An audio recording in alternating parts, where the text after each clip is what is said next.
Hello, welcome to our Bible study or Sunday school. Today we're going to talk about one of the false things that you hear from false prophets. These are people who find themselves in position of leadership. You will hear some of them say, don't follow my actions, follow my words. Listen to what I'm telling you, but don't follow my action. Actually, this is a statement that is being used by false prophets. Matthew chapter 7 verses 15 to 20. We are warned as believers. Beware of false prophets who come to you in sheep's clothing, but inwardly they are ravening wolves. Mhm. You shall know them by their fruits. Mhm. Every good tree brings forth good fruits, but a corrupt tree brings forth evil fruits. By their fruits you shall know them. We ask ourselves, what are these fruits that we are looking at? Galatians chapter 5 verse 22. And here it talks about the fruits of the Holy Spirit. But the fruits of the Holy Spirit are 1. Love, joy, peace, long-suffering, gentleness, goodness, faith, meekness, temperance. Those are the fruits of the Holy Spirit. If this leader or this person is truly a man or a woman of God, they will carry these fruits with them in the way they are living, through their actions, how they carry themselves, how they talk to people. Not just that they talk about it, but they also live it. Even when you see their life, it's all about these fruits of the Holy Spirit. Matthew chapter 7 verses 18, it says, a good tree cannot bring forth evil fruits, neither can a corrupt tree bring forth good fruits. You're a false prophet. You cannot bring out good fruits, the fruits of the Holy Spirit. You can't, because your heart is not aligned with God. That's why you're not able to. That's why we are told to be, I know there's a group online, they call themselves fruit inspectors. That's why we are told to be careful.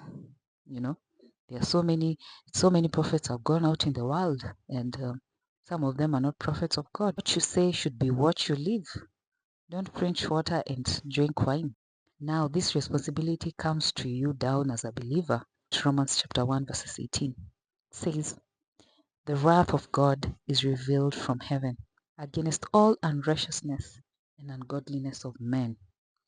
This meaning the sin that men commit. For they hold the truth in unrighteousness. They know this is wrong, but they continue engaging in sin.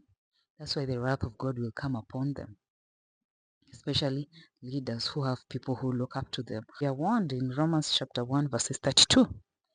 They know God's justice. These people who are making us follow them. They know God's justice requires that those who do these things deserve to die. They know. They know the consequences of their actions. Yet they do them anyway. Worst yet, they encourage others to do them too. So you that is being encouraged that don't follow my actions, follow the words that I say. Even you'll be a partaker of this wrath that God is saying He will pour upon those who are who practice ungodliness and unrighteousness. So be careful. Even if you say, "Oh, me, I'm just following them, I'm just listening," their words are good. But when the wrath of God will come upon those people, you'll be one of them to partake of their wrath. Why? You did not stand up and say, this is bad, this is sin. You're not supposed to be doing this. Me, I think this road that you're taking us, it's not good. Me, I don't want to go there. You did not stand up and say it. You sat there comfortably. So you'll be a partaker of this person's wrath. That's why it's very dangerous to follow a false prophet. They know that what they're doing is wrong, but they won't tell you. They will come up with those rhymes. Don't follow my actions, follow my words. Yet they know what they're doing is wrong, and they know the consequences of their action. And when God comes to judge them for their unrighteousness and their ungodliness, you'll be a partaker of that wrath of God upon their lives. Sifuate watu tu ovyo ovyo ati man of God, woman of God. Ati, oh, this is my leader.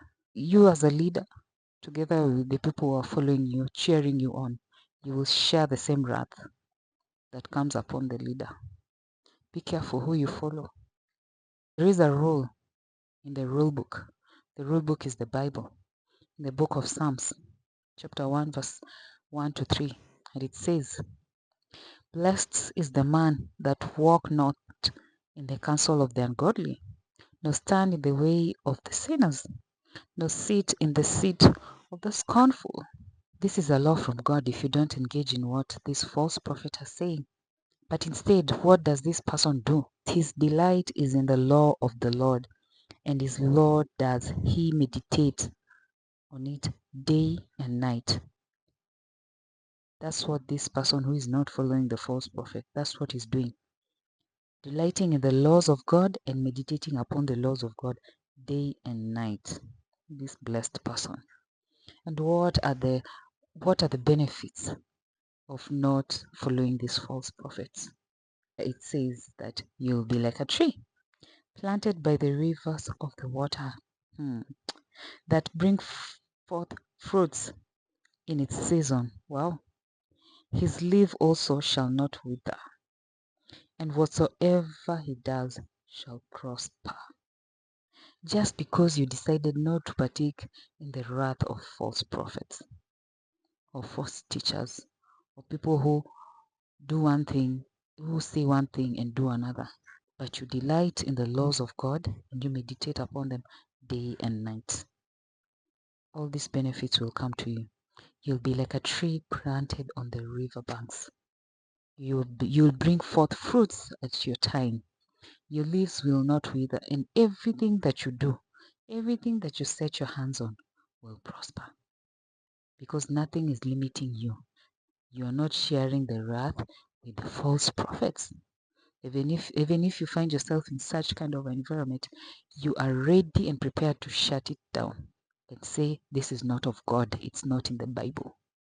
If something is sin, call it a sin. Call a spade and a spoon a spoon. Delight in the laws of God and meditate upon them day and night. Achana na false prophets, or those people who are telling you one thing, yet they're doing another. Trust me, you'll be glad you did.